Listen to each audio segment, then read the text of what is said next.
नमस्कार दोस्तों, जय श्री राम। दरबूक श्योक दौलत बेग ओल्डी सड़क, यही वो सड़क मोदी सरकार ने बनाई है जिसकी वजह से आज जो ये तमाम चाइना और भारत के बीच का आप लाइन ऑफ एक्चुअल कंट्रोल पे तमाशा देख रहे हैं, सुन रहे हैं, कारण है मेरे हिसाब से।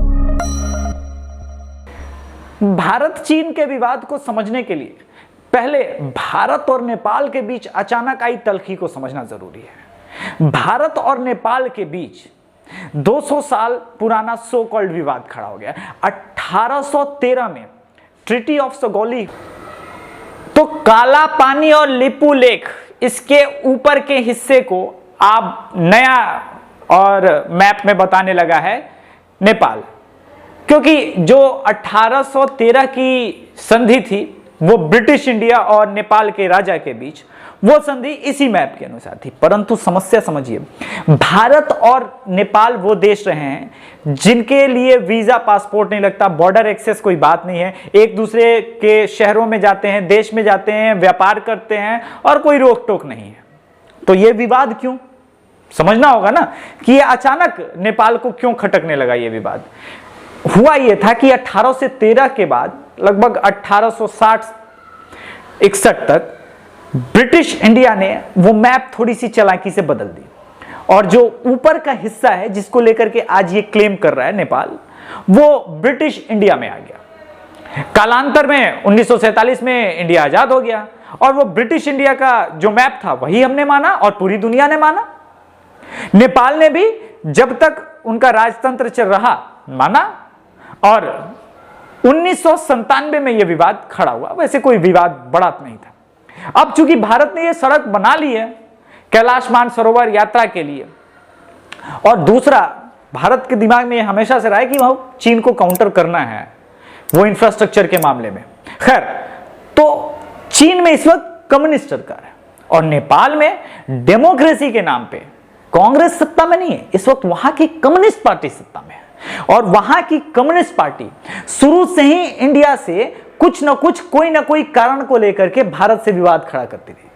जैसा कि भारत में अगड़ी जाति, पिछड़ी जाति को कम्युनिस्ट लड़ाने में सफल हुए, उसी तरह से नेपाल में भी वो मधेशी और ओरिजिनल गुरखा के बीच में बात करके कि वो इंडिया से आए हुए हैं, ऐसे लोग हैं, और कॉन्फ्लिक्ट पैदा किया, रिजर्वेशन की बातें होने लगी, बहुत सारी बातें होने लगी और नेपाल में भी हालात जो है खराब हो गया। अब भारत चीन लाइन ऑफ एक्चुअल कंट्रोल पे हो रहे विवाद को समझने के लिए थोड़े दिन पहले जाना होगा, जब अखिलेश यादव ने धारा 370 पे पीओके और सियाचिन वाली बात पूछी थी। तब अमित शाह ने क्या कहा था, धारा 370 हटने के बाद अब लद्दाख जो है यूनियन टेरिटरी हो चुका है, चीजें बदलने लगी हैं और बीजेपी सरकार शुरू से इस मामले को हल्के में नहीं लेती, क्योंकि चीन की वो चालबाजियों को शायद ज्यादा समझती है कंपैरेटिवली कांग्रेस से। हमने डोकलाम विवाद में भी एक कदम पीछे नहीं हटाया।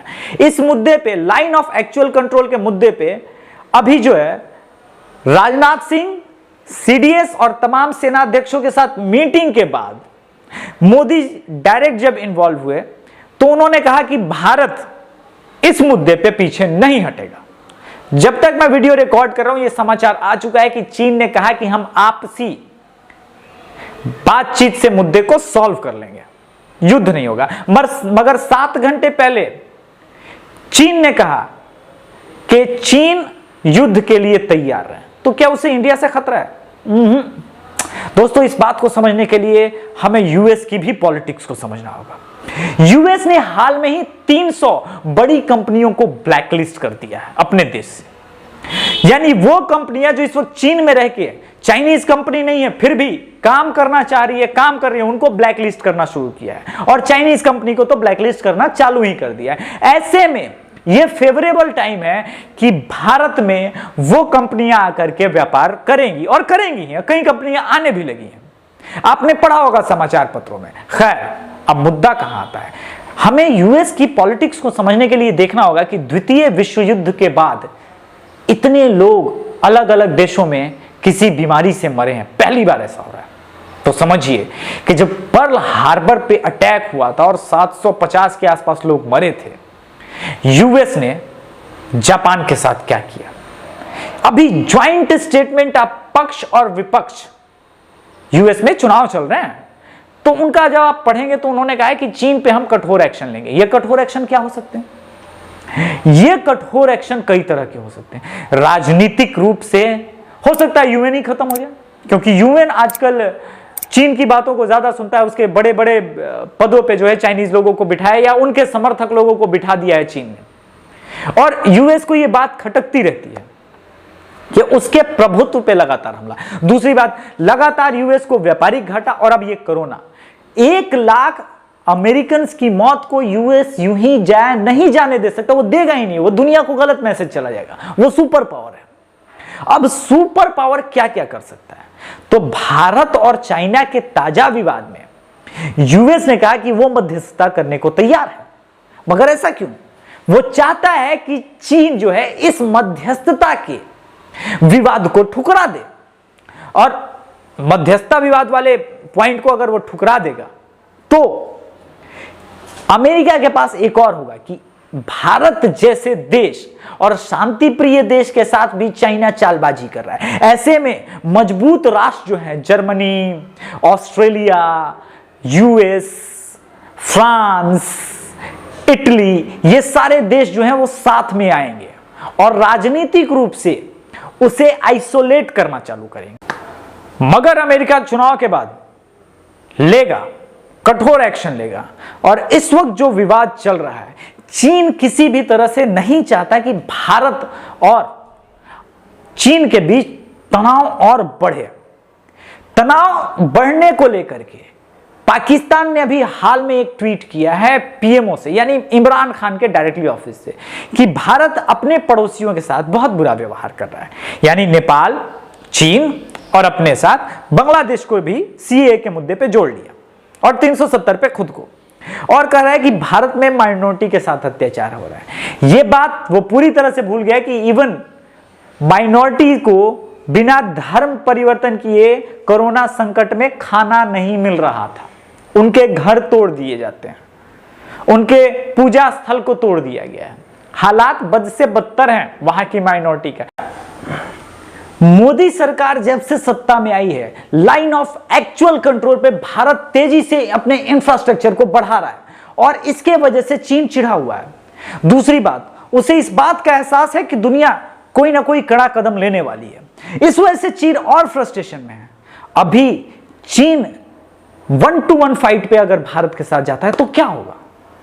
भारत पे इसका क्या प्रभाव पड़ेगा? पहली बात, भारत भी इकोनॉमिक रूप से अभी खस्ता हालत में है, पूरी दुनिया की इकोनॉमी स्लो डाउन में है। तो अगर युद्ध हो जाता है तो क्या भारत चीन से हार जाएगा? नहीं। इस बात को मैं पूरी तरह से नकारता हूं। जो बड़े बड़े लेफ्टिस्ट एक्सपर्ट आते हैं ना, उनकी आप मत सुनिए। उसके कई कारण हैं। आप इतिहास को हमेशा याद रखना चाहिए।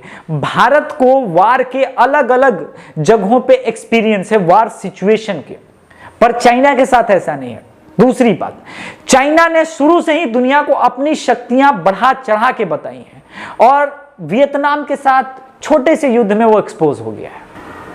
चाइना किसी के खिलाफ भी लड़ाई लंबी खींचने के साथ जीत नहीं पाया। चाइना की ये पॉलिसी नहीं है। चाइना की पॉलिसी है कि वो इकोनॉमिक वार लड़ सकता है, वो इकोनॉमिकली दूसरे देशों को ध्वस्त कर सकता है। आप बैंक की ईएमआई वाली बात समझते हैं ना, वो इन्वेस्टमेंट के बहाने पैसे देता है, फिर आप उसके ऊपर मोहताज होने लगते हैं, फिर वो और पैसे देता है और पैसे देता है और पैसे देता है, फिर अपने प्रोडक्ट पुश करता है, लगातार अपने प्रोडक्ट्स को पुश करता है और एक टाइम में 1-2-3 सेगमेंट में ऐसे होते हैं कि उसके प्रोडक्ट्स की मांग इतनी ज्यादा हो जाती है कि आपके सकल घरेलू उत्पाद खत्म होने लगते हैं, आपका जीडीपी धीरे धीरे स्लो होने लगता है, डाउनफॉल की तरफ जाता है और चाइना आपसे ही पैसे कमाने लगता है। ये उसकी बिजनेस पॉलिसी रही है। तो क्या चाइना 1-to-1 फाइट का रिस्क लेगा? नहीं ले सकता, क्योंकि चाइना एटॉमिक वार भारत के साथ करेगा नहीं।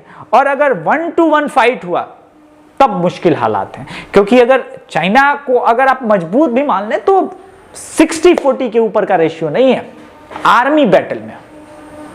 और ये बात साबित करती है। एनडीटीवी ने अभी हाल में एक फेक न्यूज फैलाया था जिसमें बताया था कि चाइनीज ऑफिशियल्स ने भारत के जवानों को डिटेन किया। हालांकि भारत के आर्मी ने इस बात को खंडित किया और कहा कि यह पूरी तरह से कोरी बकवास है, बेकार न्यूज है। खैर, इस तरह के न्यूज जो आप कम्युनिस्ट न्यूज चैनल्स को पढ़ते हैं, ऐसे विवादित मुद्दों पे मत पढ़िए, क्योंकि फायदा नहीं है। वो आपको बरगलाएंगे, चाइना को सुपर पावर बता देंगे, आपको लगेगा कि डरना चाहिए, चाइना हमारा बहुत कुछ उखाड़ सकता है। फर्क नहीं पड़ता, आप मत डरिए, कुछ नहीं कर सकता चाइना। इस वक्त के हालात जो है लाइन ऑफ एक्चुअल कंट्रोल पे यही है कि भारत ने कहा है कि जैसे हम डोकलाम के मुद्दे पे पीछे नहीं हटेंगे, वो नहीं हटा। और तब जब प्रधानमंत्री डायरेक्टली इन्वॉल्व हो गए, भारत के आर्मी चीफ तीनों सेनाओं के और सब इन्वॉल्व हो गए, राजनाथ सिंह के साथ भी मीटिंग हुई थी, रक्षा मंत्री के साथ, तब अब चाइना बैकफुट पे आकर के बोल रहा है कि हम आपस का मुद्दा है, सुलझा लेंगे,